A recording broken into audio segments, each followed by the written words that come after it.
मुत्तकीन वस्सलातु वस्सलामु अला सय्यिदिल अंबियाइ वल मुरसलीन व अला आलिहि व अस्हाबिहि तय्यबीन अत्ताहिरीन अम्मा बअद फ़अऊज़ु बिल्लाहि मिनश शैतानिर रजीम बिस्मिल्लाहिर रहमानिर रहीम क़ुल लिल मुअमिनीना यग़ुद्दू मिन अब्सारिहिम सदक़ल्लाहुल अज़ीम। गौसे आज़म बमने बेसरो सामा मददे क़िबले दी मददे काबे ईमा मददे इंतज़ारे करमे तुस्त मने आईनी राए खुदा जुवो खुदा बीनो खुदा दा मददे बगिरदाबे बला उफ्तादा कश्ती ज़ईफ़ानो शकिस्तारा तो पुश्ती बहक के ख्वाजे उस्मान हारून मदद कुन या मोइनुद्दीन चिश्ती मदद कुन या मोइनुद्दीन चिश्ती मदद कुन या मोइनुद्दीन चिश्ती।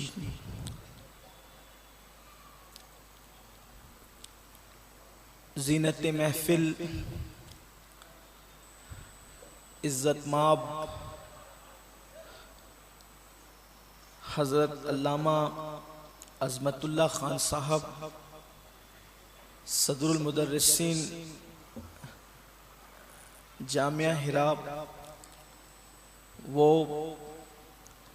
सुन्नी दावत इस्लामी के सीनियर आलिम दीन हज़रतुल अल्लाम मौलाना अबुल हसन नूरी साहब मुद्दज़िल्लहुल आली वो जमी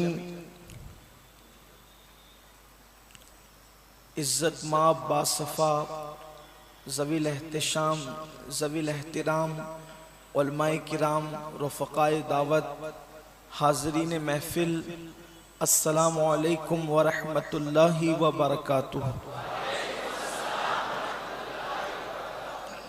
इंतहाई एहतिराम व अक़ीदत के साथ अपने और सारी कायनात के मरकज़ अक़ीदत अनीसे बेकसां चारा साज़े दर्दमंदां हम गरीबों के गम गुसार हम फ़कीरों की सरवत शहर यार इरम ताजदार हरम नौबहार शफ़ाअत शब असरा के दूल्हा नौशे बज़्म जन्नत दानाए सुबुल मौलाए कुल ख़त्मुर रसूल खुसरवे ख़ुबां सय्याहे लामकां वजहे कुन फ़कां दुर्रिल्लाहिल मकनून सिर्रिल्लाहिल मख़ज़ून आलिमे मा काना व मा यकून आबो गिले अंबिया जानो दिले अस्फिया मतले हर सआदत मक्ते हर सियादत खुलासे कायनात फ़ख्र मौजूदात हुजूर अहमदे मुजतबा मुहम्मद मुस्तफ़ा अरवाहुना फ़िदा सल्लल्लाहु तआला अलैहि व आलिहि व सहबिही वबारक वसल्लमा की बारगाह बेकस पनाह में जिस तरीके से पढ़ाऊँ बुलंद आवाज़ से मेरे साथ मिलकर पढ़ें। अस्सलातु वस्सलामु अलैका या रसूल अल्लाह, अस्सलातु वस्सलामु अलैका या नबी अल्लाह, अस्सलातु वस्सलामु अलैका या हबीब अल्लाह व अला आलिका व अस्हाबिका या नूर अल्लाह सल्लल्लाहु तआला अलैका वसल्लम। कुछ ऐसा कर दे मेरे किरदिगार आँखों में, कुछ ऐसा कर दे मेरे किरदिगार आँखों में, हमेशा नक्श रहे रूए यार आँखों में, और वो नूर दे मेरे परवरदिगार आँखों में, वो नूर दे मेरे परवरदिगार आँखों में, कि जलवगर रहे रुख की बहार आँखों में। और उन्हें न देखा तो किस काम की है ये आँखें, उन्हें न देखा तो किस काम की है ये आँखें, कि देखने की है सारी बहार आँखों में। और ये दिल तड़प के कहीं आँख में न आ जाए, ये दिल तड़प के कहीं आँख में न आ जाए, कि फिर रहा है किसी का मजार आंखों में, कि फिर रहा है किसी का मजार आंखों में। और करम ये मुझ पे किया है मेरे तसव्वुर ने, करम ये मुझ पे किया है मेरे तसव्वुर ने, कि आज खींच ली तस्वीर यार आंखों में, कि आज खींच ली तस्वीर यार आंखों में। और फरिश्तों पूछते हो मुझसे किसकी उम्मत हो, फरिश्तों पूछते हो मुझसे किसकी उम्मत हो। लो देख लो, लो देख लो, लो देख लो, ये है तस्वीर यार आंखों में।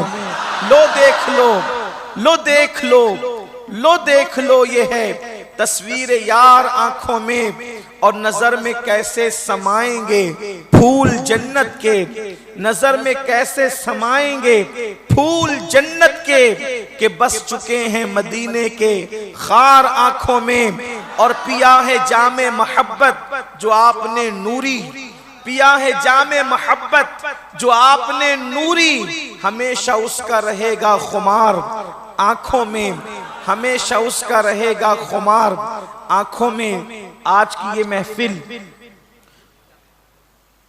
तक़सीमे असनाद के हवाले से और इस्लाहे अकायद व अमाल के हवाले से इनेकाद पजीर है। चूँकि सुन्नी दावत इस्लामी शुबे मदारिस की तरफ से पूरे मुल्क हिंदुस्तान में छोटे छोटे मकातिब पर बच्चों की तालीम और तरबियत के लिए बड़ी तवज्जो किबला कायदे मोहतरम के हुक्म से दी जा रही है। और उसी की एक कड़ी हमारे बिरादर अजीज हजरत मौलाना हसीब अहमद अशरफी साहब, जो कद के एतबार से बहुत मुख्तसर है और सेहत के एतबार से भी बहुत दुबले पतले हैं, लेकिन काम के एतबार से इनका कसरे मीनार इतना बुलंद है कि अगर कोई देखे तो उसकी टोपी जमीन बोस हो जाए, लेकिन इनकी खिदमात का वो अजीम कसर और मीनार इतनी बुलंदियों पर है कि नजर ना आए। हमारे नौजवान उलमा अगर इसी तरह मोहल्लों में मेहनत करते रहें तो वो दिन दूर नहीं कि अहले सुनन के हर घर में हुफ्फाज और कुर्रा की एक बड़ी जमात हमें नजर आएगी। मैं दुआ करता हूँ मौलाना को अल्लाह सेहत दे, सलामती दे, उम्र खिज़र अता फरमाए। रज़ा साहब ने हुक्म फरमाया कि आपको उन्वान का इल्म तो होगा। मैंने कहा नहीं, मुझे नहीं पता।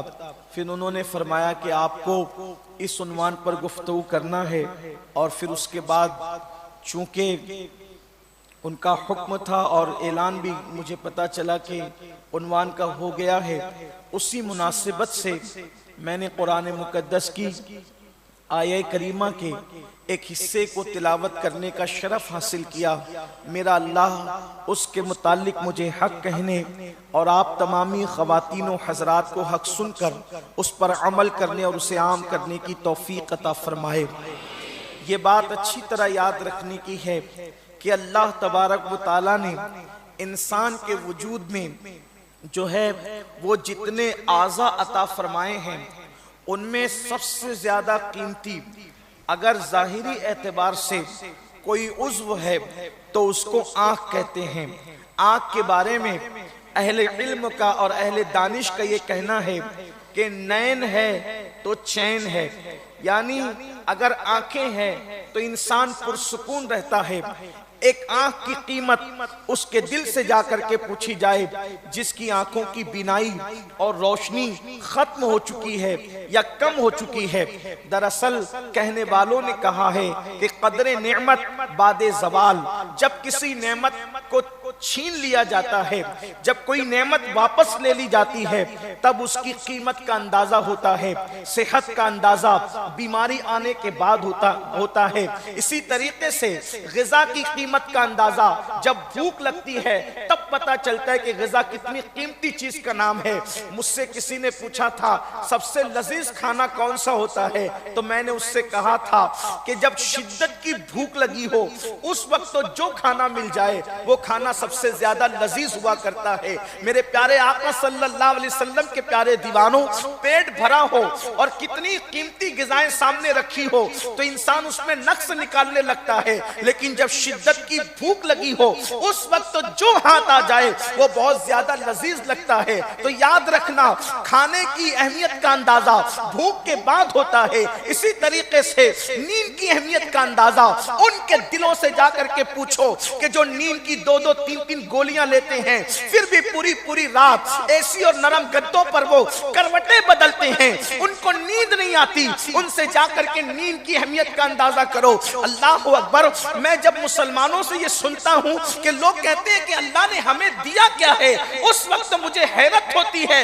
नादान, अल्लाह ने तुझे वो दिया है जिसके लिए लोग तरसते हैं। जरा देख तो सही, ये सुकून की नींद अल्लाह की कितनी बड़ी नेमत है।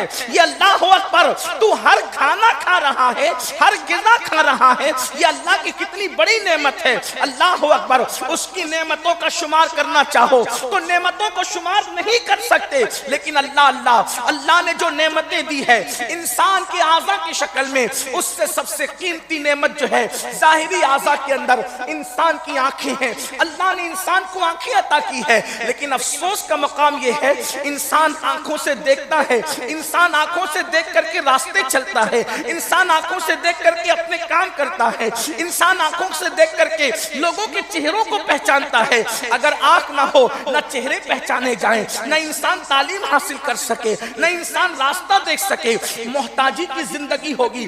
बल्कि आंख चले जाने के बाद इंसानों को मौत मांगते हुए देखा गया है। आंख इतना कीमती सरमाया है, लेकिन अल्लाह अकबर, अल्लाह अकबर, आंख इतनी अजीम चीज है, इतनी अजीम नेमत है, लेकिन इस आंख के मुतालिक मेरे अल्लाह ने फरमाया है, इन्नस समअ वल बसर वल फुआद कुल्लु उलाइका काना अन्हु मसऊला, कि तुमसे समातों के बारे में, बसारतों के बारे में और तुम्हारे दिल के ख्यालात और मंसूबों के बारे में पूछा जाएगा।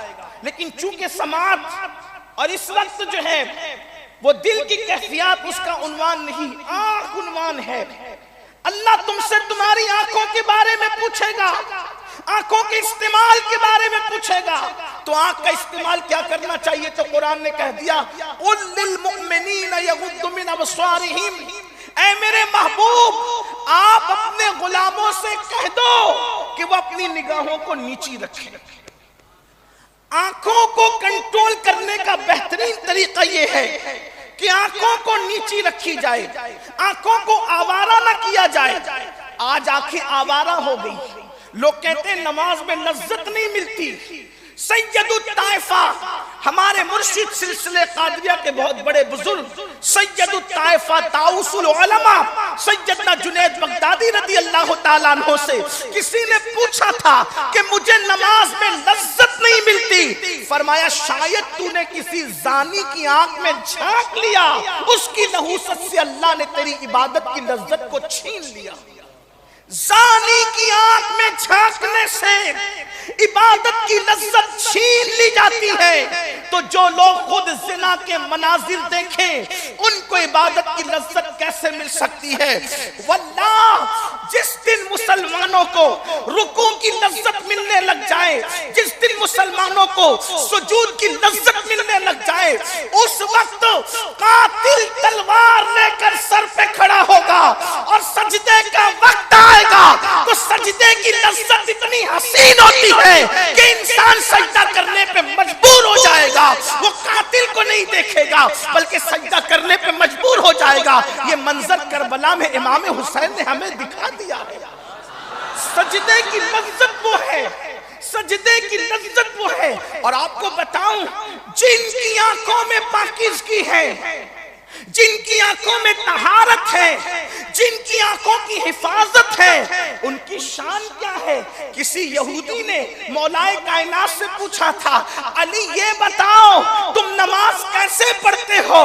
तो मेरे मौला ने फरमाया, जब क़याम करता हूँ उसका जलवा नहीं देखता उस वक्त तक रुकू नहीं करता, और रुकू में जब तक उसका जलवा नहीं देखता मैं सजदा नहीं करता।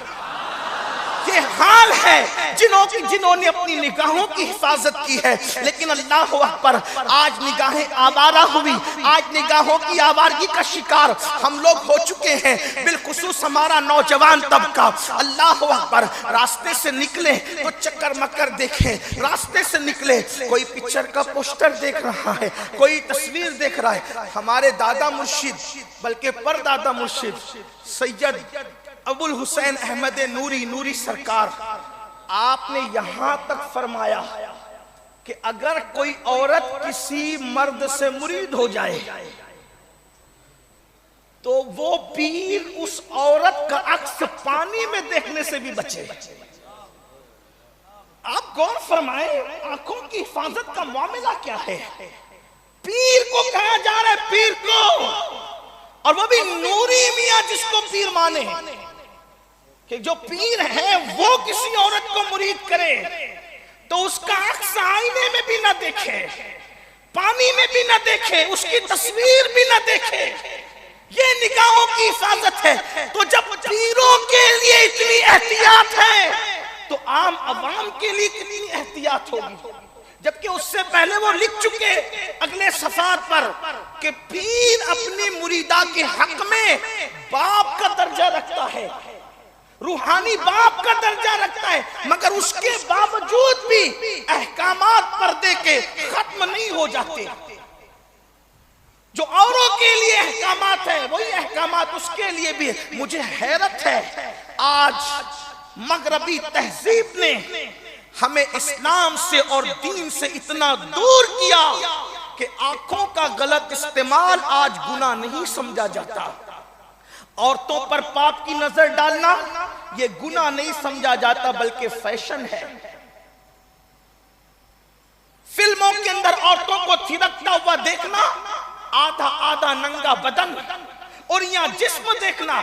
लोग कहते हैं मौलाना मुझे इबादत की तौफीक नहीं, जो इबादत करते हैं उनका इबादत में दिल नहीं लगता। अल्लाह के रसूल सल्लल्लाहु अलैहि वसल्लम इरशाद फरमाते हैं कि जो लोग अपनी निगाहों का गलत इस्तेमाल करते हैं, क़यामत के दिन अल्लाह उनको आग का सुरमा पहनाएगा, उन्हें आग का सुरमा पहनाया जाएगा। आंखों को हमने गलत इस्तेमाल की तरफ लगा दिया। मोहल्ले में गुजरने वाली कोई औरत ऐसी है जिस पर निगाह उठा करके नहीं देखा जाता। मैं ये नहीं कहता कि मजमे में बैठे हुए लोग ऐसे हैं, मेरे मजमे में बैठे हुए लोग मुझसे करोड़ दर्जा बेहतर है, मैं उनके कदमों की धूल भी नहीं, लेकिन इतना जरूर कहना चाहता हूँ, ज़ाहिरीन और शाहिदीन को मुखातिब करके गायबीन तक पैगाम पहुंचाया जाता है।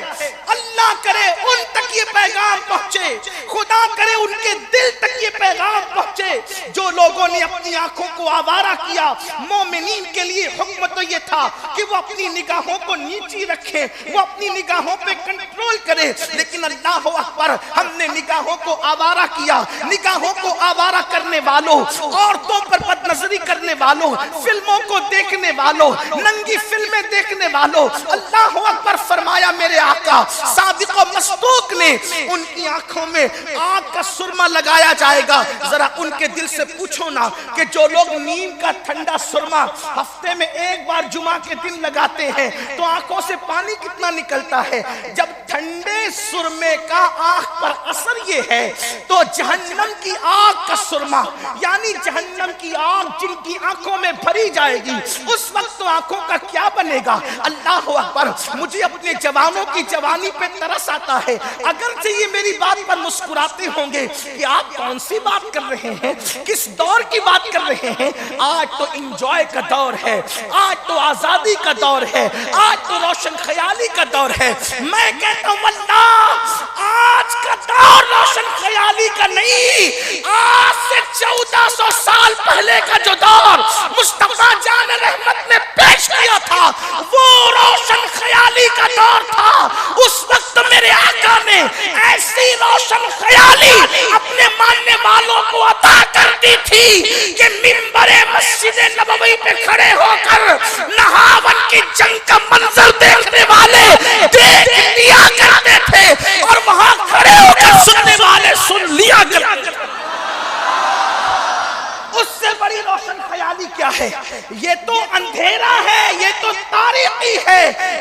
तुम्हारे दिमाग में भर दी गई है। और अल्लाह अकबर, खिरत का नाम जुनू रख दिया, जुनू का नाम खिरत रख दिया। नाम बदलने से होता क्या है, नाम बदलने से मिलना क्या है? माज़ अल्लाह, अगर कोई पेशाब का नाम बदल के शरबत रख दे तो बताओ क्या वो शरबत हो जाएगा? अल्लाह अकबर, अगर कोई जहर का नाम हलवा रख दे तो क्या वो हलवा हो जाएगा? नहीं नहीं, हरगिज़ ऐसा नहीं हो सकता। ऐसा ही लोगों ने रोशन ख्याली नाम रख दिया। याद रखिए, ये आवारगी रोशन ख्याली नहीं है, ये पाप रोशन ख्याली नहीं है, ये ज़िना के अड्डों पे ले जाना रोशन ख्याली नहीं है, बल्कि रोशन ख्याली क्या है? अल्लाह अकबर, वो रोशन ख्याली है जिससे दिमाग मुनव्वर होते थे तो दिल भी मुनव्वर हो जाते थे। वल्लाह, वो कैसी रोशन ख्याली थी कि सिद्दीक़ अकबर के लिए अर्श से सलाम आया करता था। वो कैसी रोशन ख्याली थी कि बिलाल चलते जमीन पर थे और जन्नत में उनके कदमों की आहट सुनी जाती थी। वो लोग रोशन ख्याल थे। लेकिन अल्लाह अकबर, तो आंखें आवारा कर दी गई। थोड़ा तसव्वुर करें, अपनी जवानियों पर रहम करें। मेरी कौम के जवानों, अपनी जवानी पर रहम करो। अगर जवानी तुमने फिल्में देखकर, सीरियल देखकर, गंदी पिक्चरें देखकर ये सीख लिया है कि जवानी औरतों पर पाप की नजर डालने का नाम, गलत इस्तेमाल आंखों का करने का नाम है, तो मेरे आका सच्चे नबी ने जिसके कहने पर हमने खुदा को एक माना, जिसके कहने पर हमने कुरान को अल्लाह की किताब मानी, जिसके कहने पर हमने माह रमजान को माह रमजान माना, जिसके कहने पे माह शाबान को माह शाबान माना, जिसके कहने पे हमने कब्र का अजाब माना, जिसके कहने पर हमने कब्र को जन्नत के बागों में से एक बाग बनना माना, जहन्नम के गढ़ों में से गड़ा बनना माना। बताओ तो सही, ये 2 गज जमीन क्या इतनी बड़ी हो सकती है कि वो जन्नत के बागों में से बाग बन सके? अगर कोई अक्ल के पैराए में देखे, हरगिज नहीं। लेकिन जब नबी पर यकीन किया जाता है, ईमान लाया जाता है, तो फिर नबी अगर कह दे कि ये जन्नत के बागों में से बाग है तो ये 2 गज जमीन तो फिर बहुत बड़ी हो गई। अगर वो सुई के नाके में भी जन्नत को समेट दे तो ये उनके इख्तियार की बात है, उनके करम की बात है। तुम्हारे मुंह से जो निकली वो बात हो के रही, और मुस्तफा में मौजज़ा मेरे नबी का कह दिया तो हो गया। आपने कतरे को दरिया कह दिया तो हो गया। सारी दुनिया जिसको अब्दुर्रहमान कहती थी, एक मर्तबा अबू हुरैरा कहा तो सारी दुनिया अबू हुरैरा कहती। नारे तकबीर, नारे रिसालत, उलमाए अहले सुन्नत, मस्तके आला हजरत, नारे तकबीर। सुभान अल्लाह, सुभान अल्लाह, सुभान अल्लाह। वो जो कहते हैं वही हो जाए। पूरी दुनिया किसी को अबुल हिकम कह रही थी, अबू जहल क्या कहा तो बेटा भी अबू जहल कहने में मजबूर हो गया। उनकी शान है। तो ये 2 गज जमीन तो बहुत बड़ी चीज है। अगर वो सुई के नाके में जन्नत को समेटना चाहे तो समेट दे, और वल्लाह वो समेट सकते हैं। क्योंकि जो मदरसा आपने नाम रखा ना फैजान ताजुश्शरिया, वही ताजुश्शरिया ये बात कहते हैं। वो क्या कहते हैं जरा गौर से सुने। और 1400 साला जो अकीदा उनके दादा ने पेश किया था उसकी तर्जुमानी करते कहते हैं, जहां बानी अता कर दे बड़ी जन्नत हिबा कर दे, नबी मुख्तार कुल है जिसको जो चाहे अता कर दे, और जहां में उनकी चलती है। और अगर मेरी ज़बान से ये शेर सुनो तो मैं यूं कहूं, जहां में उनकी बल्कि सिर्फ उनकी चलती है, वो दम में क्या से क्या कर दे, ज़मी को आसमां कर दे, सुमैया को सरा कर दे। हवा में उड़ने वाले यूं न इतराए निदा कर दे, वो जब चाहे जिसे चाहे उसे फरमा रहा कर दे।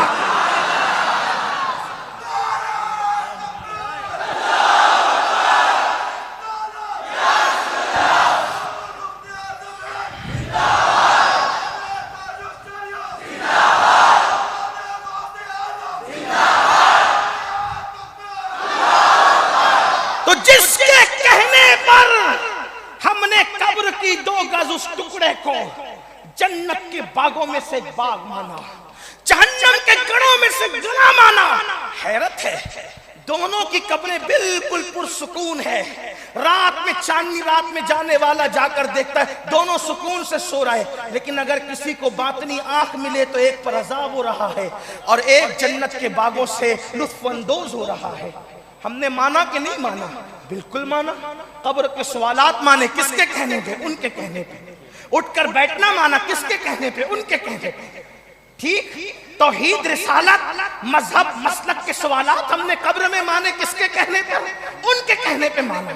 सब कुछ माना उनके कहने पर। अजाब माना उनके कहने पर। पेशाब के छींटों से अजाब हो रहा था, मान लिया। ठीक, किसी को सुभान अल्लाह कहने पे जन्नत का बाग बन गया कब्र, मान लिया। जब सब उनके कहने पे माना तो वो फरमाते हैं जो अपनी आंखों से औरतों को पाप की नजर से देखेगा उसकी आंखों में जहन्नम की आग का बना हुआ सुरमा, जहन्नम की आग भरी जाएगी। अपने आप पे रहम तो करते। मैं अर्ज करता हूं मेरी कौम के अगर मुझे पैर पकड़ने का मौका मिले तो पैर पकड़ कर कहूं अपने खूबसूरत चेहरों पे रहम कर लो, अपने मोटे मोटे खूबसूरत बाजुओं पे रहम कर लो। अगर आज तुम पाप की नजर किसी औरत पे डाल रहे हो तो अपने चेहरे को जहन्नम का ईंधन बनाने के लिए, अपने वजूद को जहन्नम में जलाने के लिए, क्योंकि यही पाप की निगाहें इंसान को जिना के अड्डों पे ले जाती है। बल्कि आपको बताऊं, आज मेरे प्यारे भारत मुल्क हिंदुस्तान ही नहीं बल्कि पूरी दुनिया के ये हालात हो गए कि 16-16, 17-17 साल के नौजवान बच्चे और बच्चियां जिना के अड्डों पे नजर आ रहे हैं, जिना के अड्डों पे नजर आ रहे हैं। और उसका जिना से बचाने का कौम को 2 ही तरीका है। क्या? एक, हुस्न को हिजाब में करो, हुस्न को हिजाब में करो, आंखों को कंट्रोल में करो। लेकिन ये जालिम पापी पूरी दुनिया में हुस्न को बेहिजाब करना चाहते हैं और आंखों को पापी बनाना चाहते हैं। ये सिर्फ इस्लाम की तालीम है। हुस्न हिजाब में होगा, आंखें कंट्रोल में होगी, पूरी दुनिया से ज़िना का खात्मा होगा। नारे तकबीर, नारे रिसालत, इस्लाम, इस्लाम, ले सुन्नत, सैयद अमीनुल कादरी साहब क़िबला। लोग कहते हैं हुस्न को हिजाब में रखना जुल्म है। मैंने कहा जुल्म होता तो हुस्न कामिल हिजाब में क्यों होता? हुस्न कामिल, हुस्न अज़ली, हुस्न तमाम, हकीकत मुंतज़र अगर खुद हिजाब में है तो बताया जा रहा है ना मैं मजलूम हूं ना मैं जालिम हूं, मैं तो मुख्तार हूं। लेकिन हिकमत का तकाजा है कि हुस्न हमेशा हिजाब में हो, इसलिए कि जब जब हुस्न बेनकाब होगा फितने होंगे, हुस्न जब जब बेहिजाब होगा फितने होंगे। किसी को मिस्र की जेल न मिलती अगर हुस्न पर्दे में होता, कोई मिस्र की जेल न जाता अगर हुस्न पर्दे में होता, कोई बच्चे की गवाही तलब न करता अगर हुस्न पर्दे में होता, बादशाह की बीवी पूरे मिस्र में बदनाम न होती अगर हुस्न पर्दे में होता। तो किसी को बेनकाब करके मिस्र की जेल बताकर लोगों को बताया गया महबूब की उम्मतियों शिकायत न करना, हुस्न बेनकाब होता है तो मिस्र के बादशाह की बीवी बदनाम होती है, हुस्न जेल जाता है। इसीलिए आधे हुस्न को बेनकाब किया और फिर ये मंजर दिखाए, लेकिन पूरे हुस्न पर बशरियत का लिबास पहना कर तुम्हारे दरमियान हिजाब में भेज दिया। महबूब आया तो सही मगर बेनकाब नहीं आया, इसीलिए फिरके बन गए। बेनकाब आता तो तौहीद जाती लोगों की, इल्ला माशा, और बेहिजाब आया, और बेहिजाब आता तो लोगों की तौहीद जाती। थोड़ी मुश्किल बात है, तसव्वुफ की कर रहा हूं, लेकिन बाहिजाब आया तो लोग रिसालत ही से चले गए, है ना। मैं लोगों से कहता हूं कहा ये फिरके क्यों बनते, मैंने कहा उनके बाहिजाब आने से, उनके बापर्दा आने से फिरके बने। कहा वो कैसे, मैंने कहा वो इस तरह से कि अगर कोई बानकाब आए आपकी औलिया मस्जिद में नकाब डाल के आए, लोग तो पहले नकाब का बड़ा मजाक उड़ाते थे, लेकिन अब खुद भी नकाब में है बीमारी से बचने के लिए। नादान, जिस्मानी बीमारी से बचने के लिए अगर नकाब मुंह पे डाला जा सकता है तो दिल की बीमारी से बचने के लिए भी किसी को नकाब में रहने दो ना।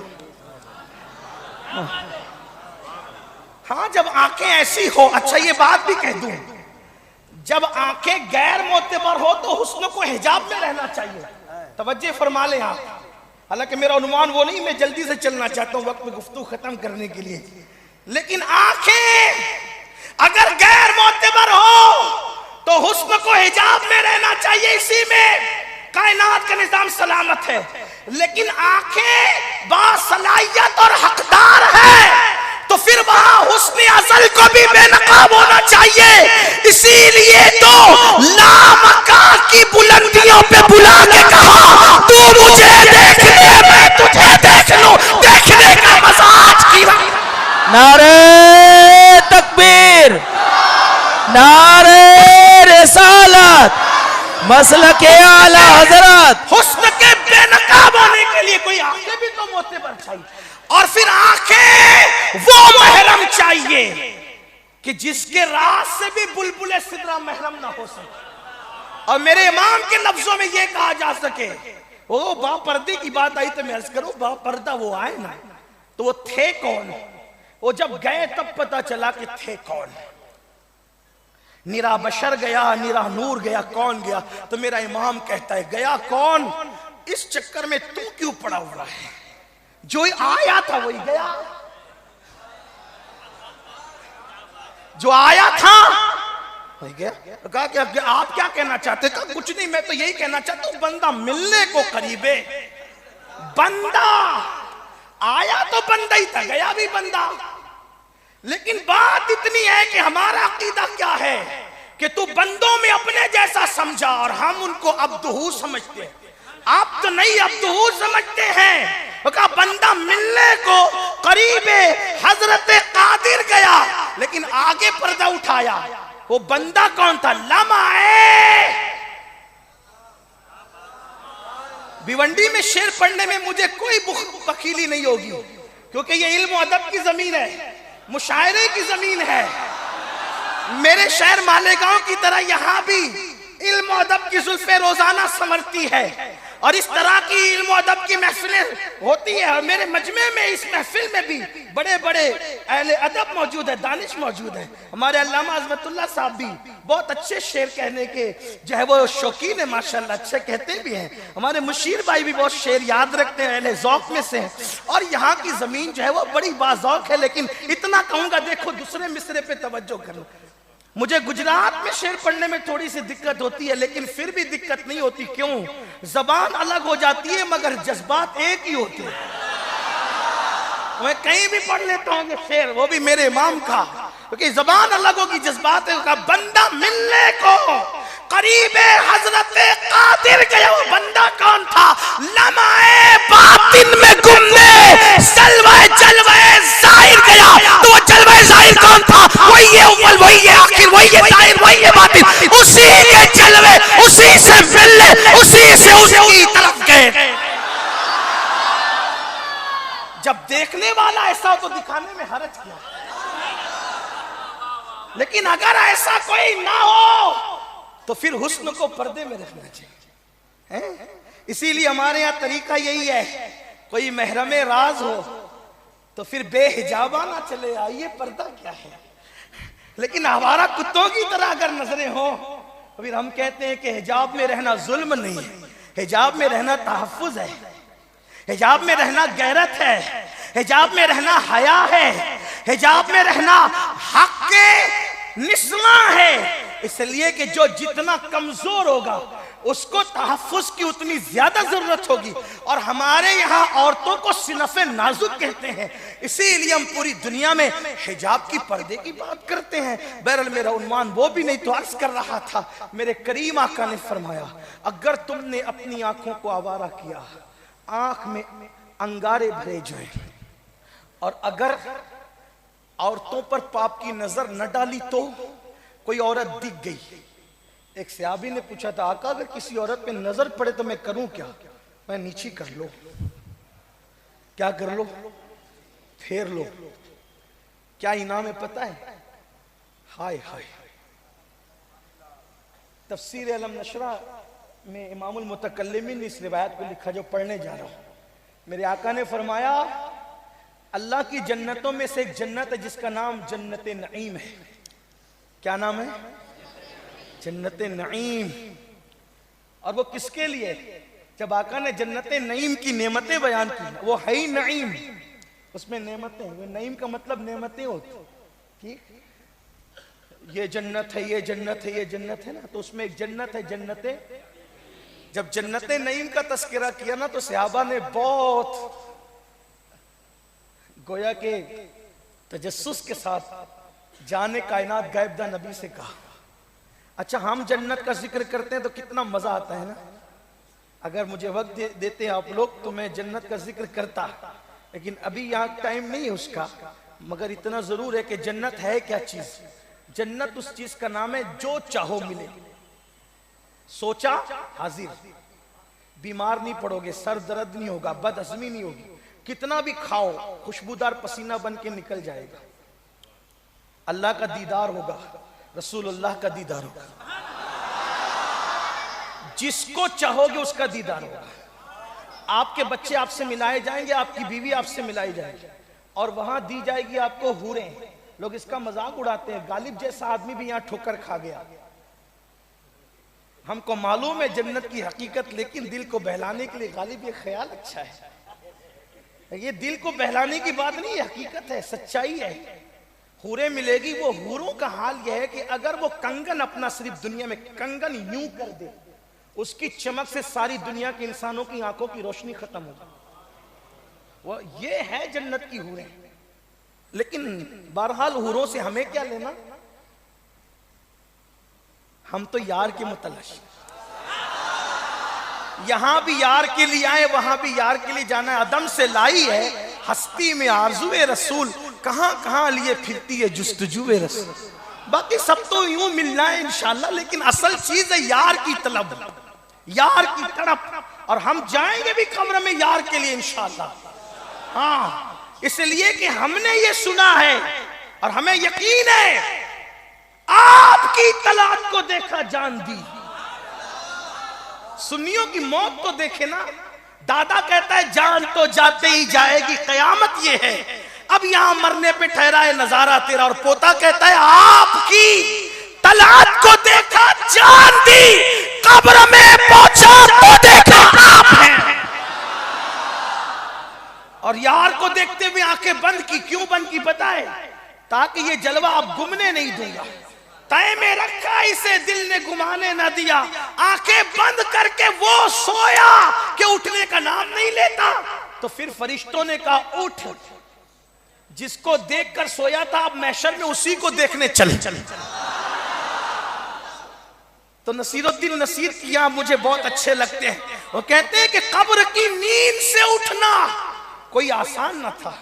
यार के तसव्वुर से उठना भी कोई आसान बात है, लेकिन फिर उठे क्यों?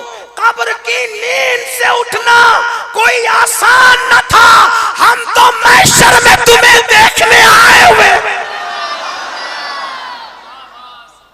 तड़प लिए फिर रही है, लेकिन याद रखना, सुन्नियों अच्छी तरह से याद रखना। तो मेरे आका अलैहिस्सलातु व तस्लीम के सहाबा ने जब जन्नत नईम का जिक्र सुना, तो हुजूर ये जन्नत नईम मिलना किसको है, किसे मिलेगी? तवज्जो करो। अगर जन्नत नईम चाहते हो उसके लिए बड़ा आसान नुस्खा, वो तो निहायत सस्ता सौदा बेच रहे हैं जन्नत का, हम मुफलिस क्या मोल चुकाएं, अपना हाथ ही खाली है। आका से पूछा, आका जन्नत नईम का हुस्न आपने बयान किया, अच्छा ये भी दिखाऊं। जो तसव्वुर में ना आए, जब वो बयान हो जाए तो इतना अच्छा लगता है, जिसने देखकर बयान किया होगा। इसलिए कि हुजूर ने तो जन्नत देख के बयान किया है। हाँ, कुछ लोगों को इस पर भी बड़ी तकलीफ है, हुजूर ने जन्नत कैसे देखा। मैंने कहा हुजूर ने जन्नत क्या देखा, वो जहां चले वो जन्नत है।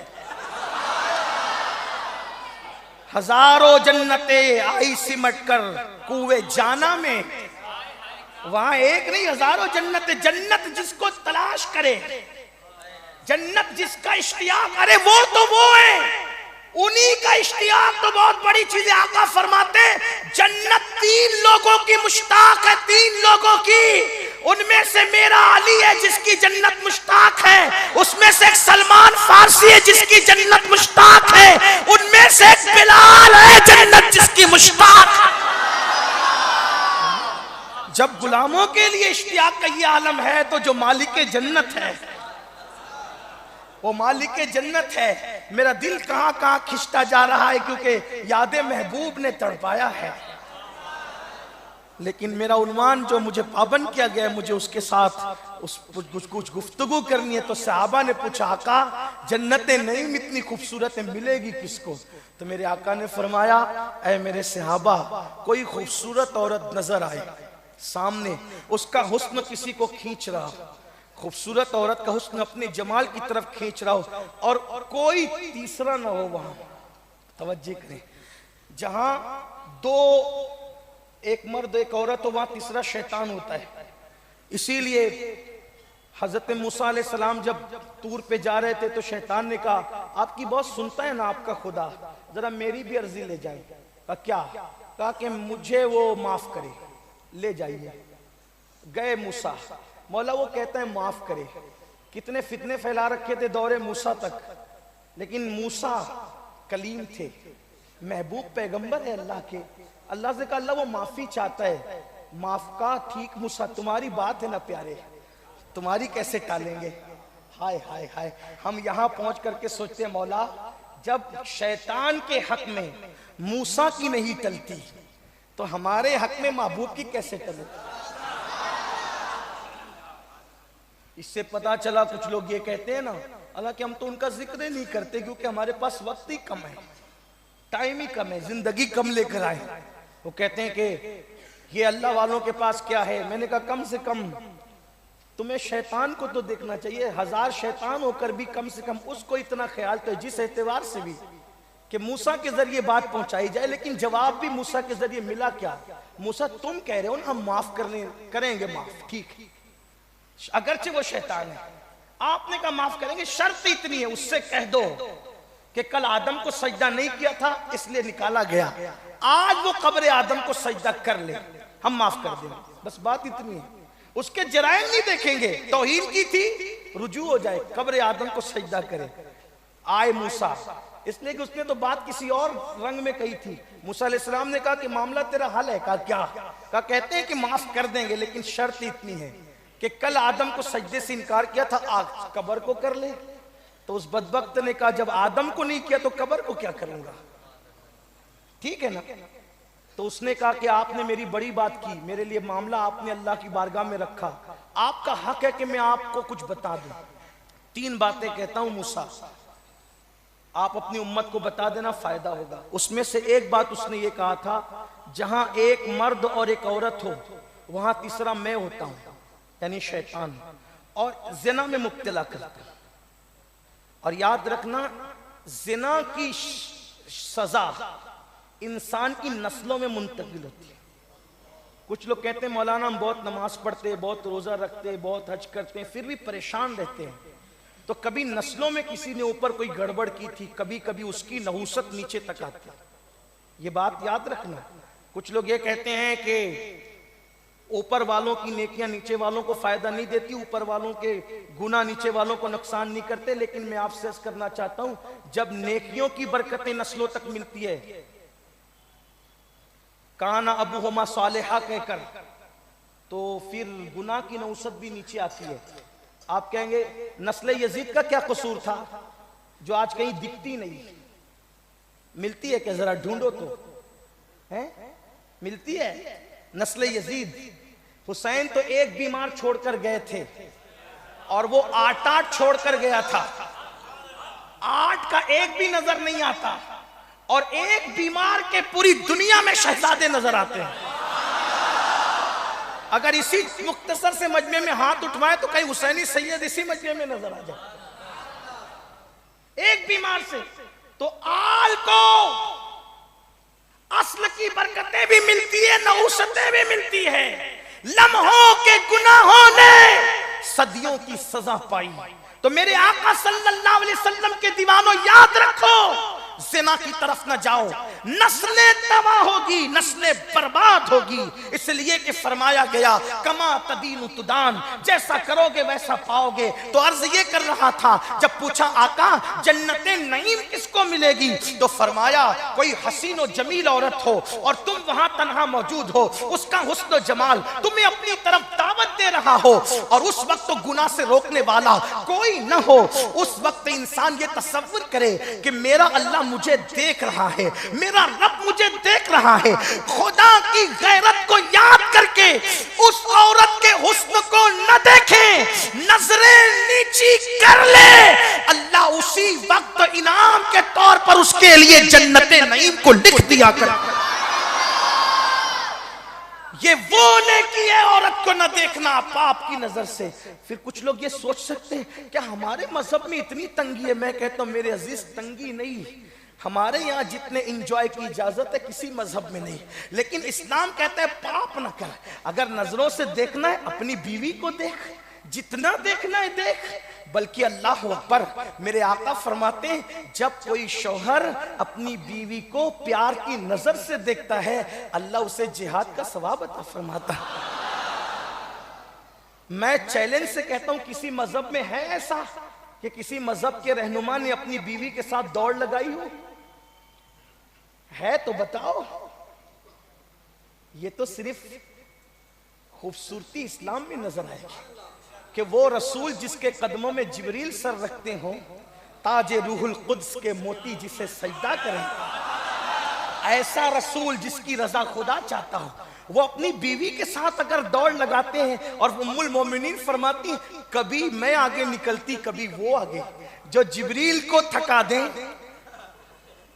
कभी बीवी की मोहब्बत में ऐसा भी करें कि आप आगे निकल जाएं, और फिर कभी खुद आगे निकले।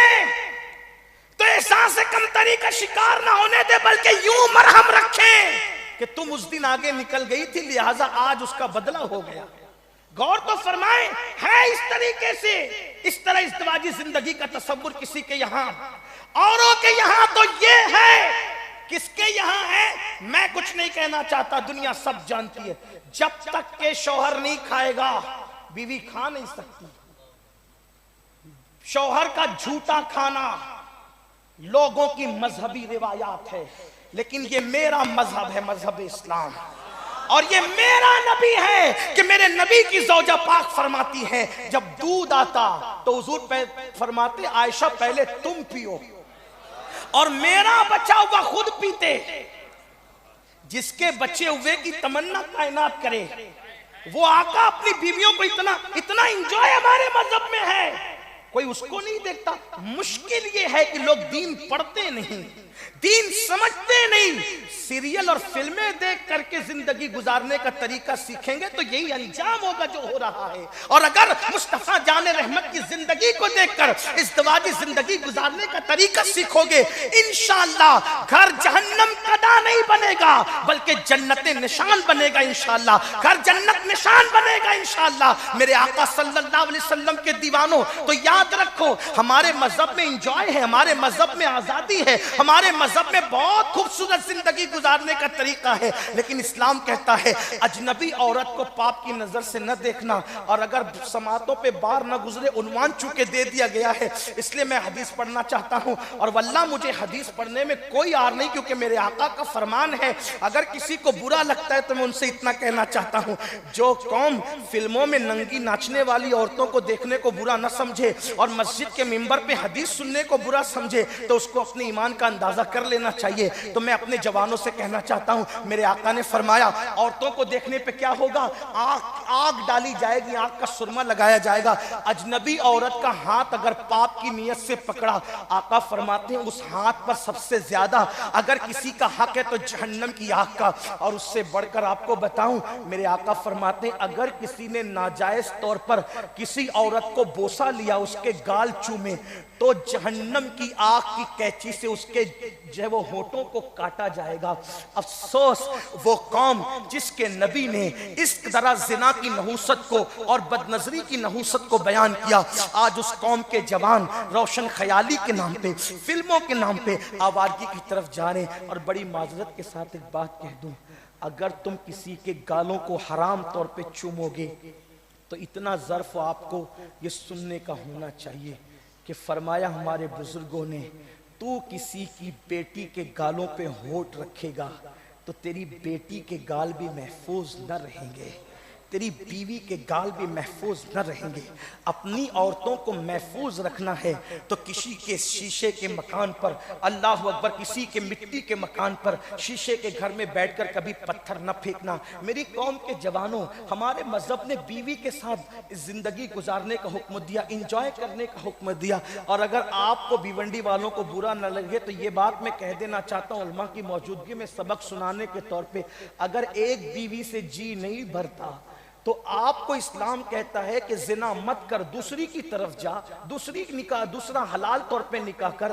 दूसरी से भी तेरी तबीयत नहीं भरती और जिना का दिल चाहता है, तेरा नफ्स जिना के लिए वर्गलाता है, तो तू तीसरी की तरफ भी जा सकता है अगर इंसाफ करे, अदल करे। ये बात लोगों को सुनने में बुरी लगती है, लेकिन मैं एक शख्स मुझसे ऑनलाइन कह रहे थे, बहुत बड़े जिम्मेदार शख्स नाथ खां कह रहे थे, आपने 2-2 3-3 बीवियों का ऐलान किया। मैंने कहा मैंने आपके लिए नहीं कहा अल्लाह वाले, मैंने तो जिना करने वालों के लिए कहा ना कि जिना मत करो, निकाह करो। आपको इसके हाजत नहीं, आप तो अल्लाह वाले लोग हैं, आपको हाजत नहीं है। जिना मत करो, निकाह करो, क्योंकि मैं हिंदुस्तान में देख रहा हूं अगर भाई जिना करते हुए पकड़ा गया तो पूरा खानदान उसकी ताईद में खड़ा होता है कि हमारा भाई ऐसा नहीं है। लेकिन अगर उसने दूसरा निकाह कर लिया तो पूरा समाज उसके खिलाफ खड़ा होता है। बाप कहता है घर से निकाल दूंगा, माँ कहती है घर से निकाल दूंगा, घर से निकाल दूंगी। मैं पूछना चाहता हूं, और उलमा से पूछो जिसको कुरान ने हलाल किया हो, अगर तुम उसको हराम समझोगे तो तुम्हारे ईमान का अंजाम क्या है? मैं ये नहीं कहता कि सब लोग 2-2 3-3 कर लें, ये नहीं कहता, क्योंकि कुरान कहता है अल्लाह तादिलू फवाहिदा, अगर इंसाफ कर सकते हो तो ये हिम्मत करना, वरना मत करना, एक ही करना। लेकिन ज़िना पे कंट्रोल इसी तरह से होगा, अगर आप कंट्रोल नहीं कर सकते तो रोजे रखो, अगर ऐसा नहीं कर सकते तो इस्लाम ने जो तरीका बताया, लेकिन एंजॉय करना है हलाल तरीके से, हराम की तरफ नहीं जाओ।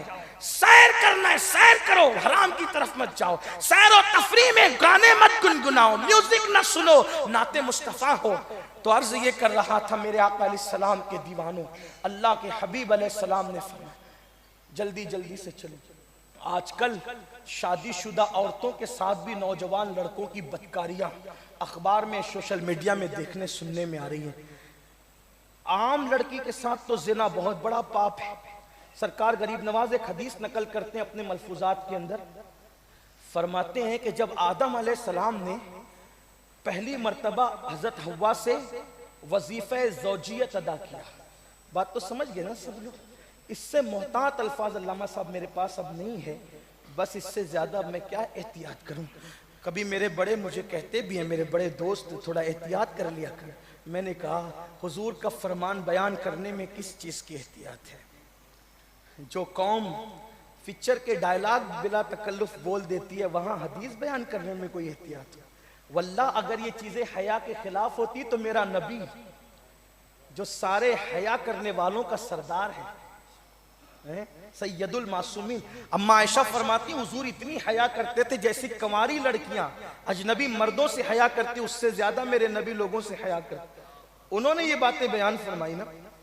तो अम्मा हव्वा से पहली मर्तबा हजरत आदम अलैहिस्सलाम ने जब वजीफे ज़ौजियत अदा किया उनका, तो हजरत जिब्रील आकर कहते हैं कि अल्लाह का हुक्म है कि गुस्ल करे। ये दुनिया का पहला गुस्ल था। आप गुस्ल करें। तो आपने गुस्ल किया, तो गुस्ल करने के बाद बहुत अच्छा लगा आपको, बहुत सुकून महसूस हुआ, क्योंकि कुरान जो कहता है ले तस्कुनु इलैहा, बहुत सुकून लगा आपको। तो आपने फरमाया जिब्रील मेरे भाई क्या सुकून लग रहा है इस गुस्ल के बाद? फरमाया आदम ये सिर्फ सुकून नहीं मिला आपको, कुछ और भी मिला। कहा क्या? कहा जितने कतरे टपके ना आपके बाल से इस गुस्ल के बाद, इस बामाना गुस्ल के बाद, है ना, अब इससे ज्यादा नहीं कहूंगा, आगे आप समझते जाना।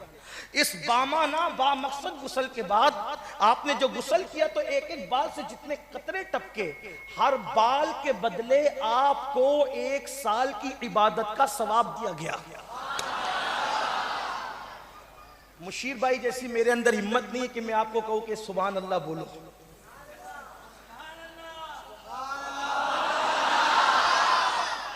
इसलिए कि आपके शहर की ये जुर्रत यही कर सकते हैं। मैं थोड़ा सा फकीर आदमी हूं, तो इस तरह मेरी हिम्मत नहीं होती कि किसी को कहूं, लेकिन आपके इश्क पे छोड़ता हूं कि इतनी अच्छी बात सुन करके तो फिर आप दिन को चुप नहीं रहना चाहिए। आदम आपको हर कतरे के बदले 1 साल की इबादत का सवाब मिला। आदम खुश हो गए। इसी को कहते हैं ना, आदम अलैहिस्सलाम के लिए नहीं कह रहा हूं, अपने लहजे में कह रहा हूं, अपनी बात कह रहा हूं। इसी को कहते हैं ना हींग लगे ना फिटकिरी, रंग चौखा के जो भाई वजीफे ज़ौजियत अदा करने के बाद अगर नहाने पे हर कतरे पर 1 साल की इबादत का, तवज्जो करते जाए जरा, ये बात भी सुने। 1 साल की इबादत, आदम खुश हो गए, आदम अलैहिस्सलाम। तो कहा इसी यही नहीं हुआ, और भी कुछ हुआ। कहा क्या? तो आदम अलैहिस्सलाम ने, जिब्रील ने कहा जितने कतरे टपके, हर कतरे के बदले में एक फरिश्ता पैदा किया गया, यानी जितने कतरे टपके उनकी तादाद के बराबर फरिश्ते पैदा हो गए, और वो क़यामत तक इबादत करेंगे, और उन सब का सवाब अल्लाह आपके नामे अमाल में अता करेगा। सुभान अल्लाह, नारे तकबीर या रसूल अल्लाह। अब ये अंबिया लोग, ये अल्लाह वाले लोग, जब इनको नेमत मिलती है तो ये अपने तक महदूद नहीं रखते, तो मुस्कुरा के कहा जिब्रील ये सिर्फ मेरे लिए है या औरों के लिए भी है? तो हजरत आदम से जिब्रील ने कहा आदम ये सिर्फ आपके लिए नहीं है, जो जो ईमान वाला इस तरह का गुस्ल करेगा अल्लाह उसको भी ऐसा ही अजर अता फरमाएगा। सुभान अल्लाह, सुभान अल्लाह। सवाब कमाने का कितना आसान तरीका, हर कतरे के बदले सुभान अल्लाह। 1 साल की इबादत। लोग कहां रह जाएंगे, आप कहां जाएंगे, जरा सोचे तो सही ना। और हर जितने कतरे टपके उनकी तादाद के बराबर फरिश्ते पैदा हो रहे हैं, और वो क़यामत तक इबादत करेंगे, उसका सवाब गुस्ल करने वाले को। लेकिन फिर गरीब नवाज फरमाते हैं, रोने लगे। बाबा कुतुब से कहते कुतुबुद्दीन, मगर उसका दूसरा रुख ये भी है, जो बीवी के साथ गुस्ल करे, यानी बीवी से वजीफे ज़ौजियत के बाद गुस्ल करे तो ये अजर है, लेकिन अगर कोई जिना के बाद गुस्ल करे तो हर कतरे के बदले 1 साल का गुनाह है। किसी में हिम्मत इसको उठा सके? हर कतरे के बदले 1 साल का गुनाह, और जितने कतरे टपके उस जिना के गुस्ल से उनकी तादाद के बराबर खबीस जिन्नात पैदा किए जाते हैं, शयातीन पैदा किए जाते हैं, और वो क़यामत तक खुलेआम छोड़ दिए जाएंगे, और वो जितने पाप करेंगे उन सब का अजाब उसके सर पे डाला जाएगा, जिसके जिना के गुस्ल से वो शयातीन पैदा हुए हैं। ये भी तो बात है। इसलिए मैं अपने जवानों से कहना चाहता हूँ, मेरे भाइयों, हम अल्लाह के अजाब को बर्दाश्त करने की ताकत नहीं रखते, आंखों पे कंट्रोल करो। ये बदनिगाही ही इंसान को जिना की तरफ ले जाती है। और आखिरी बात अर्ज कर दूं, आखिरी बात, बदनिगाही कोई करे कुदरत उसको छोड़ती नहीं। बहुत गैरत वाला है मेरा रब, बदनिगाही कोई करे। इमाम हसन बसरी के दौर में एक शख्स हाफिज कुरान था, हिफ्ज भूल गया, हिफ्ज भूल गया। वो इल्म कोई यूं ही नहीं भूलता, याद रखना। अगर कोई इल्म भूल रहा है तो समझ जाओ कि आंखें आवारा हो गई हैं। अल्लाह हम सब के हाल पर रहम करे। हाफिज कुरान था, हिफ्ज भूल गया। अब ऐसा मत सोचना कि जो लोग भूल गया अब आप उसी को बोले कि अब चलो वो ऐसे, बदगुमानी नहीं करना किसी से, ये बात याद रखिएगा। हम लोग बहुत जल्दी बदगुमान भी होते हैं ना। भूल गया, इमाम हसन बसरी का हुजूर मैं भूल गया कुरान वजह, फरमाया क्या तूने फलां औरत को पाप की नजर से न देखा, उसकी वजह से तू कुरान भूल गया। कोई करे। इस सिलसिले में आखिरी जो बात अर्ज करना था वो करके अपनी बात मुकम्मल करता हूं। बहुत दिल के कानों से सुनना।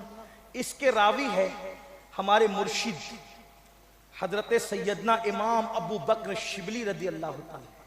इस वाक़े को हजरत इमाम शुएब रदी अल्लाह ताला ने अपनी किताब में भी लिखा है, और भी कुतुब के अंदर इमाम इब्नुल जौजी ने भी इसको लिखा है, और माजी करीब के हमारे बुजुर्ग मुहक्किक़े दौरा हजरत अल्लामा फैज़ अहमद उवैसी रहमतुल्लाह अलैह ने भी लिखा है। इन तीनों किताबों का इतने मजमू में आपके सामने पेश कर रहा हूं। इसके रावी कौन है? इमाम अबू बकर शिबली। इमाम अबू बकर शिबली फरमाते हैं हमारे दौर के बहुत बड़े मुहद्दिस थे, जिनको 30,000 हदीसें सनद और मतन के साथ ज़बानी याद थी। थोड़ा आप गौर करें कि 3 हदीसें याद करना बड़ी चीज। अगर कोई 40 हदीस याद कर ले, मेरे आका फरमाते मेरी उम्मत में तबलीग के लिए कोई 40 हदीस याद कर लेगा, अल्लाह क़यामत के दिन उसको आलिम की हैसियत से उठाएगा। बड़ी बात है हदीस याद करने की, बहुत बरकत है हदीस की। 30,000 हदीस उस मुहद्दिस को याद थी, उनका नाम नहीं लेना चाहता, इसलिए कि जब इस तरह इबरत की बातें हो तो अल्लाह वालों का नाम नहीं बयान मैं मुनासिब समझता हूँ। 30,000 हदीसें याद थी, और 7 क़िरत में कुरान शरीफ पढ़ना जानते थे। 7 क़िरत के साथ उनको कुरान हिफ्ज़ था। पहले हमारे बुजुर्गों का तरीका ये था कि वो 7 क़िरत के साथ कुरान हिफ्ज़ करते थे। खुद हमारे मुर्शिद सरकार मखदूम अशरफ जहांगीर समनानी भी 7 क़िरत के हाफिज थे, यानी आपने 7 क़िरत के साथ कुरान हिफ्ज़ किया था। इस तरह और भी हमारे बुजुर्ग, तो वो जो बुजुर्ग थे 7 क़िरत के साथ कुरान याद कर चुके थे, और बड़े मुहद्दिस, बड़े आलिम। उन्होंने हज का इरादा किया, उनका सफर हज था, और आपने ऐलान किया कि मैं हज को जा रहा हूं, इसलिए कि उस दौर का भी तरीका था कि अहले इल्म के साथ लोग हज करना पसंद करते थे। हज के लिए जा रहा हूं, और फिर उसके बाद उनके साथ सैकड़ों उलमा तैयार हो गए, उनके शागिर्द मुरीदीन, और भी बगदाद के मजीद लोग कि चलो इतने बड़े मुहद्दिस हज के लिए जा रहे हैं, हम भी साथ हो जाएं। मुझे हैरत है उस काफिले में ताउसुल उलमा सैयदुत ताइफा हमारे मुर्शिद सरकार सैयदना जुनैद बगदादी। ये जुनैद बगदादी कौन है आपको पता है? जब सरकार गौसे पाक जुनैद बगदादी का नाम लेते थे तो अदब से आप यूं इशारा करते थे, सर को झुकाने का इशारा फरमाते थे। इतने बड़े बुजुर्ग हज़रत जुनैद बगदादी रज़ी अल्लाह ताला 7 साल की उम्र में मक्कतुल मुकर्रमा में आपको ताउसुल उलमा का लक़ब मिला था, इसलिए कि मक्के में एक मसला हज का आ गया था, कोई जवाब ना दे सका। आप अपने मामू, अपने पीर और मुर्शिद हज़रत सैयदना सिर्री सख्ती रज़ी अल्लाह ताला के साथ हज पे गए थे। मक्के के तमाम उलमा खामोश थे उस मसले पे। 7 साल की उम्र में सैयदना जुनैद बगदादी ने उस मसले का जवाब दिया, तो मक्के के उन उलमा ने बेग ज़बान होकर आपको ताउसुल उलमा का लक़ब अता फरमाया। सिर्फ 7 साल की उम्र में ताउसुल उलमा का लक़ब उनको अता किया गया। ऐसे बुजुर्ग सैयदुत ताइफा जुनैद बगदादी रज़ी अल्लाह ताला अन्हु। जुनैद तो जुनैद है, फिर अगर उनकी बात होने लगे तो फिर मशामे जा मुअत्तर होते हैं। अल्लाहु अकबर। जिनके बारे में मेरे मुर्शिद गौस पाक कहते हैं इमामी व शेखी शेख जुनैद अल बगदादी, कि वो मेरा इमाम है, मेरा पीर है, जिसको जुनैद बगदादी कहा जाता है। गौस पाक जिसको इमाम कहे, गौस पाक जिसको अपना शेख कहे, उस शख्सियत का नाम है हजरत जुनैद बगदादी रज़ी अल्लाह ताला। हजरत जुनैद बगदादी उस काफिले में, उस सफर में साथ हैं, और आपके मुरीद हजरत सैयदना इमाम अबू बकर शिबली रज़ी अल्लाह, जो हम पढ़ते हैं ना, बैर शिबली शेर हक, दुनिया के कुत्तों से ये वही शिबली है। इमाम बकर अपने वक्त के सैयदुल आशिकीन, बहुत बड़े इश्क वाले, बड़े अजीम मजजूब साहिब हाल बुजुर्ग, ये दोनों साथ थे। अब इसी को हज़रत अबू बकर शिबली बयान करते हैं, जिसको अपने अल्फाज के जामे में कह रहा हूँ। काफिला रवाना हुआ, शेख ने, उस मुहद्दिस ने कहा कि हम लोग कोई भी ज़्यादा सफर साथ न ले, हम इस तकवे के साथ जाएंगे, इस तकवे के साथ मुकम्मल तवक्कुल पर सूफियाना फ़क्र के साथ हम जाएंगे। हालांकि कुरान कहते हैं हज के लिए निकलो तो ज़्यादा सफ़र साथ लो, लेकिन कुरान ने यह भी कहा कि बेहतरीन ज़्यादा सफ़र तकवा है। कोई ये ना कहे कि कुरान के खिलाफ किया इन लोगों ने, नहीं, वो जो ज़ादे सफर तकवा था ना उसको साथ लिया, जो असल ज़ादे सफर है। तो फरमाया कि हम फक्र के साथ, शान फक्र के साथ निकलेंगे। काफिला निकला, चंद मंजिल पर पहुंचा। ये बुजुर्ग, आपने लोगों को, धूप थी, दोपहर का वक्त था, एक गिरजा की दीवार के साए में कहा आराम कर लो। आराम के बाद आप लेटे तो आपको फिक्र हुई, तवज्जो करना, गौर से सुनना, आपको फिक्र हुई, इतने बड़े मुहद्दिस की बात कर रहा हूं, फिक्र हुई। जब फिक्र हुई कि पानी कैसे आएगा, कौन लाएगा पानी, तो जो अमीर काफिला था उसी ने सोचा मैं नहीं पानी पिलाना इनको। आपने मशकीज़ा उठाया और मशकीज़ा लेकर के आप पानी ढूंढने लगे। गिरजा के सामने नहर थी पानी की। आपने जैसे ही मशकीज़ा जब पानी के करीब उसमें डालना चाहा, नहर देखकर बहुत खुशी हुई कि चलो पानी मिल गया सफर में। उस दौर में सफर में पानी मिलना मतलब जिंदगी मिलने के मुतरादिफ था, बड़ी बात थी उस वक्त, इसलिए कि लोग इसी तरह सफर करते थे। जैसे ही मशकीज़ा पानी में डुबाते हैं, एक खूबसूरत सा चेहरा पानी के अंदर बतौर अक्स नजर आता है, बड़ा हसीन चेहरा था। अगर मैं उसको, उस चेहरे के हुस्न को बयान करना चाहूं तो हिंदी शोरा के लबो लहजे में ये जरूर कह सकता हूं, उसके चेहरे को देखकर ऐसा लगता था कि इसका चेहरा बनारस की सुबह है या मथुरा की शाम, इतना हसीन और जमील उसका चेहरा था। और अगर अल्लामा अरशदुल कादरी के लबो लहजे में मैं उसका हुस्न बयान करूं तो ऐसा लगे कि उसके रुखसार नहीं थे, ऐसा लगता था कि जैसे अभी किसी झील के अंदर किसी लाला ने आंख खोली हो, लाला का फूल अभी खिला हो, उसके होंठ नहीं बल्कि या लाले यमन थे, उसके दांत नहीं, यूं लगता था जैसे दुर्रे अदन को अभी अभी कान से ला करके सजा दिया गया हो। उसके बाल क्या थे, ऐसा लगता था जैसे सुंबुल का पौधा, अल्लाह अकबर। और उसका बागपन देखकर ऐसा लगता था जैसे लाखों तितलियों ने अपना बागपन उसके वजूदे नाज में निचोड़ दिया हो। इससे ज्यादा अगर हम बात करें तो शायद मुनासिब नहीं होगा। इतना हसीन और जमील चेहरा पानी के अंदर देखा। मामला क्या था, तरीका क्या था, जैसे ही न अक्स नजर आया फौरी तौर पर चेहरा फिर जाता, लेकिन देखा, हुस्न ने खींचा, अपनी तरफ खींचा। अल्लाह अकबर। किसी मकनातीस में उतनी कशिश नहीं होती जितनी हुस्न में होती है। वल्लाह अगर तलवारें कुंद हो जाएं तो हुस्न वालों की निगाहें कत्ल करने के लिए काफी होती है। अल्लाह अकबर। हजारों तीर कमान से चलने वाले इतने कामयाब नहीं होते जितना नजर का तीर जो है इंसान को तबाह करने के लिए जो है वो अपना काम कर जाता है। इसीलिए तो मेरी कौम के जवानों, सुल्तान सलाहुद्दीन अय्यूबी ने कहा था कि अल्लाह अकबर, हजारों हथियार कौम मुस्लिम को उतना तबाह नहीं कर सकते जितना शराब के चंद घूंट और हुस्न की लानत इंसान को तबाह व बर्बाद कर सकती है। आज मेरी कौम शराब और शबाब में डूब गई। खुदा तुझे किसी तूफान से आशना कर दे। मेरी कौम के जवानों, कौम का सरमाया लुट रहा हो बैतुल मुकद्दस पर, सलेबी तुम्हें आंखें दिखा रहे हो, हरमैन तैयबैन में इस्लाम तुम्हें खतरे में नजर आ रहा हो, और उसके बावजूद भी हम शराब की सुराइयों को उड़ेलेंगे, हम शराब के प्याले मुंह को लगाएंगे, हम शबाब के अंदर डूब जाएंगे, हम अब भी शबे गजल मनाएंगे। अल्लाह अकबर। दुनिया में मुस्लिम उम्मा के जनाजे बेगौरो कफन तड़प रहे हो, हम उनके लिए रातों को उठ के दुआ भी नहीं कर सकते। अल्लाह अकबर। याद रखना, मुमकिन है हथियार में उतनी ताकत नहीं है जितनी तकवा वाले मोमिनों की दुआ में ताकत है। दुआ हथियार से कम नहीं है, लेकिन कोई रोती हुई आंखों से, रुधियाई हुई आवाज से रब की बारगाह में मुनाजात तो करे। जब तक रातों को रोने वाले जवान मेरी कौम में मौजूद थे, उस वक्त तक बैतुल मुकद्दस पर इस्लाम का परचम लहराया जा रहा था। उस वक्त तक दुनिया के ममालिक पर इस्लाम जो है वो गालिब नजर आता था। जब से रातों को रोने वाले रुखसत हुए, रातों को शराब पी जा रही है, रातों को होटलों में टाइम पास किया जा रहा है, औरतों को पाप की नजरों से देखा जा रहा है, ज़िना के अड्डों पे जाया जा रहा है, हत्ता के अपने रिश्ते की बहनों को भी छोड़ा नहीं जा रहा है, उस वक्त से तबाही मुकद्दर हो गई है। इसीलिए इकबाल ने कहा था, खुदा तुझे किसी तूफान से आशना कर दे कि तेरी बहर की मौजों में इस्तिराब नहीं। अल्लाह अकबर। हुआ क्या, जैसे ही अक्स उस लड़की का नजर आया, नजरें चार हुई पानी के अक्स में, और फिर पलट कर देखा, हुस्न की मलका खड़ी थी। तू कौन है?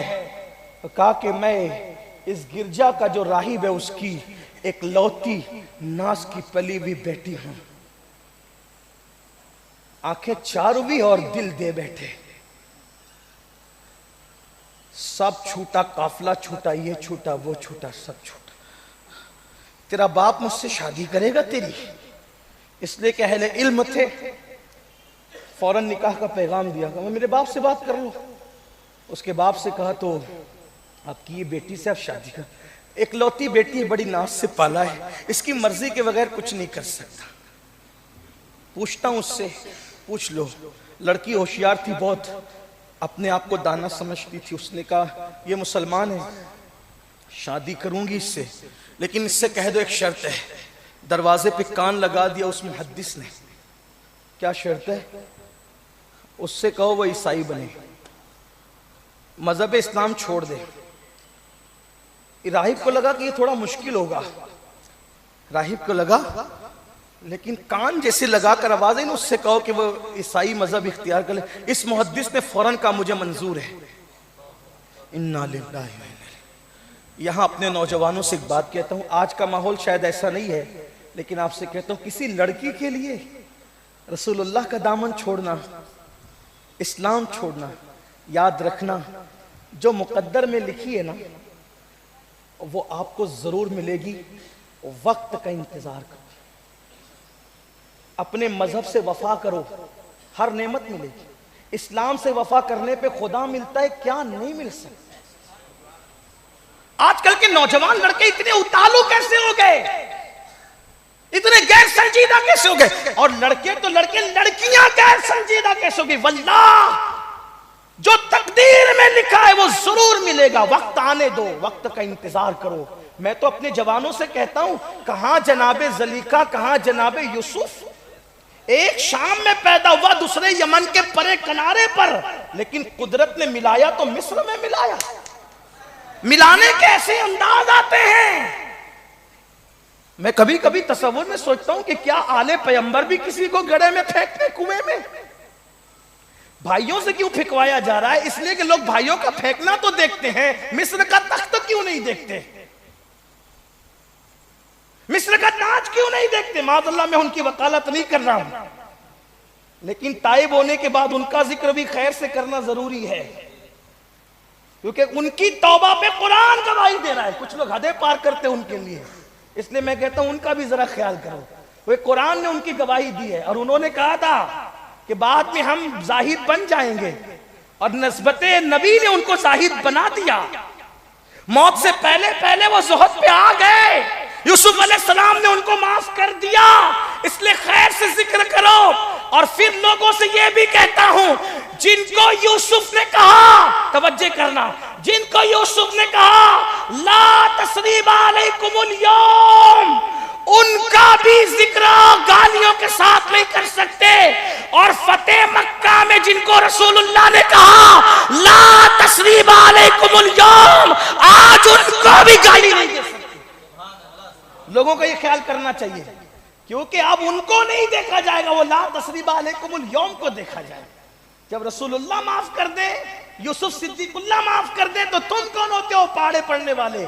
आजकल कुछ लोग तारीख बहुत लेकर के बैठे, वो तो उन्होंने तो ये किया था, वो क्या, तो रसूलुल्लाह ने क्या किया था वो तो याद कर। तुझे उनका करना याद है, अपने नबी का करना याद नहीं है। इसलिए ये भी तुम्हें याद रखना चाहिए सुन्नियों।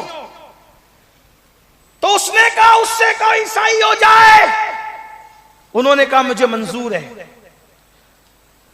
अच्छा ईसाई हो जाओगे? हो गए। अस्तगफिरुल्लाह, ला इलाहा इल्लल्लाह मुहम्मदुर रसूलुल्लाह सल्लल्लाहु अलैहि वसल्लम। अब ईसाई हो गए तो मामला तो खत्म हो गया। हाय हाय अल्लाह का इम्तिहान। सिर्फ नजर ही उठी थी ना, नजर ही उठी थी, नजर का वबाल। एक औरत को देखा, एक लड़की को, खूबसूरत लड़की को देखा था। ये हाल है आजकल जो ज्यादा तलाकें हो रही है ना, उसकी वजह फिल्में हैं। क्योंकि लोग फिल्मों में जैसी औरतों को देखते हैं, घर आकर के फिर वही तस्वुर लाते कि ये वैसे है कि नहीं। वो उसने तो 3 घंटे मेकअप किया है, ये तो बेचारी अभी किचन से निकल के आई, वो दोनों बराबर कैसे हो सकती है? वो तस्वुर तुम यहां लाते हो, और वो नचनिया कहां और ये तेरी शरीके हयात कहां। इसका हुस्न खुदा ने छुपाया है, इसका हुस्न खुदा ने छुपाया, वरना हदीस पढ़ा तब तुझे पता चलेगा कि जन्नत में जब अल्लाह तुझे हूरे देगा तो तेरी बीवी भी तुझे दी जाएगी, लेकिन उस दिन तेरी बीवी का हुस्न उन जन्नती हूरों के हुस्न पर गालिब आ रहा होगा। नचनियों को तुम देख करके इधर तो तू ऐसी नहीं दिखती, तो फिर जब निकाह करने गए थे तो तब तो बहुत अच्छी दिख रही थी, आज बेवफाई करता है। इस्लाम में बीवी का हक ये है कि बीवी इंतकाल कर जाए फिर भी उसका जिक्र खैर से करो, उससे मोहब्बत करो। मेरे नबी की सुन्नत है, जब मेरे आका बकरी ज़बा करते थे तो फरमाया करते थे हमारे घर में बकरी का गोश्त तो बाद में पकेगा, पहले खदीजा की सहेलियों को तकसीम किया जाएगा, जिससे खदीजा प्यार करती थी, जिनसे खदीजा मोहब्बत किया करती थी। ये है इस्लामी तस्वुर। हम कहां चले गए, वक्त बहरहाल ज्यादा हुआ तो अर्ज ये कर रहा था मेरे भाइयों, बात समेटते हुए, कि उस लड़की ने कहा कि ये तो मुसलमान है, अजनबी है, ईसाई हो गया, लेकिन अगर निकाह के बाद, शादी के बाद मुझे छोड़ के भाग गया तो मैं इसका इम्तिहान लूंगी कि ये चंद महीनों तक मेरे घर रहे, जब तक मैं मुतमईन न हो जाऊं, और मेरे साथ ये सुअर चराता रहे, खंजीर चराता रहे। इमाम शुएब ने लिखा इसको, इब्नुल जौजी ने लिखा है कि जिस असा को लेकर के वो मुहद्दिस साहब जुमा का खुतबा देते थे और ईदैन का, उसी से वो सुअर चरा रहे थे। ये नजर का वबाल है। आप क्या समझ रहे हैं, सब आसान समझते हो, सब अपनी मर्जी से करना चाहते हो, दीन धर्म का कोई पास लिहाज नहीं, जो जी में आए करोगे। मुसलमान हो ना, मुसलमान होने का ख्याल करो, खुदा की गैरत का ख्याल करो, खुदा से हया करो, नबी से हया करो। ये आसान चीजें नहीं है। अल्लाह अकबर। जिस खुतबे, जिस असा को हाथ लेकर जुमा और ईदैन का खुतबा पढ़ा जाता था, उससे सुवर कंट्रोल किए जा रहे हैं। इमाम अबू बकर शिबली और उनके शागिर्दों ने सोचा जरा ढूंढे तो सही मुहद्दिस साहब गए कहाँ। बहुत ढूंढा, कहीं नहीं मिले। फिर आकर देखा तो वो तो उस लड़की के साथ सुअर चरा रहे। अरे ये क्या हो गया तुम्हें, ये क्या कर रहे हो? तो कहा अबू बकर शिबली, मैं अल्लाह की खुफिया तदबीर में जो है वो इम्तिहान में पड़ गया हूँ, बस अब मुझे कुछ नजर नहीं आता कि आप मुहद्दिस हैं, आप इमाम हैं, आप क़िरात सबा के हाफिज़े कुरान हैं, आप क्या कर रहे हो? का बस एक औरत को देखा, एक लड़की का हुस्न देखा, सब गया, मुझे खुद का अब खबर नहीं मेरे लिए। का कुरान याद है? का कुछ याद नहीं, 2 आयतें बस याद आती है। एक आयत का मफहूम यह है, खुदा जिसको जलील करना चाहे उसे कौन इज्जत दे सकता है, खुदा जिसे जलील करना चाहे उसे कौन इज्जत दे सकता है। और फिर एक हदीस, 3000 में से एक हदीस याद रह गई, अल्लाह अकबर। एक कि जिसने दीन बदल दिया, मुर्तद जो हो गया वो कत्ल कर दिया जाएगा। एक हदीस याद रह गई। इमाम अबू बकर शिबली ने कहा चले ना हज के लिए, आप हज के लिए निकले थे ना इमाम, आप हज के लिए चले ना। मैं नहीं आता, तुम जाओ। सफर हज रुक गया। हाय रे आंखों की तबाही, हाय रे बद नजरी की तबाही, आंखों को देखने की, आंखों को आवारा करने की तबाही। मेरे जवान, तुम्हें तबाही के दाने में पहुंचाया जा रहा है। एहसास कर लो अल्लाह के लिए, आंखों को कंट्रोल कर लो, अल्लाह से दुआ करो अल्लाह हमारी आंखों को हिफाजत अता करे। फिर वो काफिला हज के लिए चला गया, लेकिन बात तो गंदगी की थी। गंदगी लोग छुपाते कहाँ हैं। बात बगदाद में पहुंची कि मुहद्दिस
और उसको हकीर समझ करके मैंने झिड़क दिया।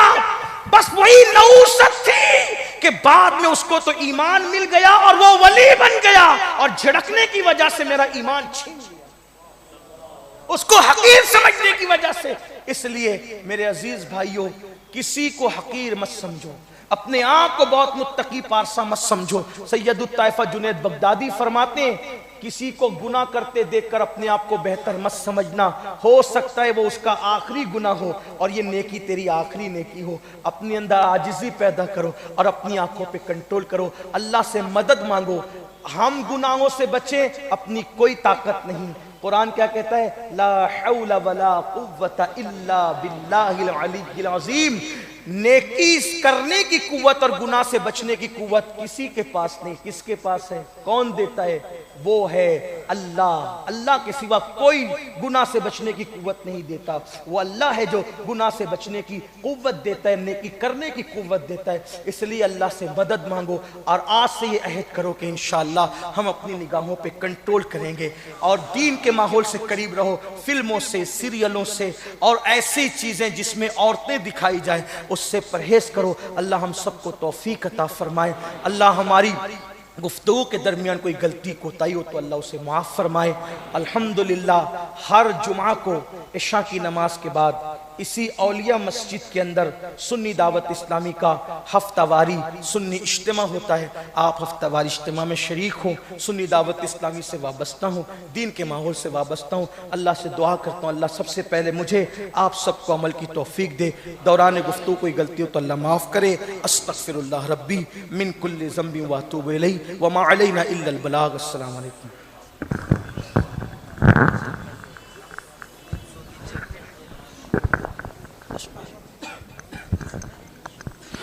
मुस्तफा जान रहमत पे लाखों सलाम, शम्ए बज़ में हिदायत पे लाखों सलाम। शेर यारे इरम ताजदारे हरम, शेर यारे इरम ताजदारे हरम, नौबहारे शफाअत पे लाखों सलाम। मुस्तफा जान रहमत पे लाखों सलाम, शम्ए बज़ में हिदायत पे लाखों सलाम।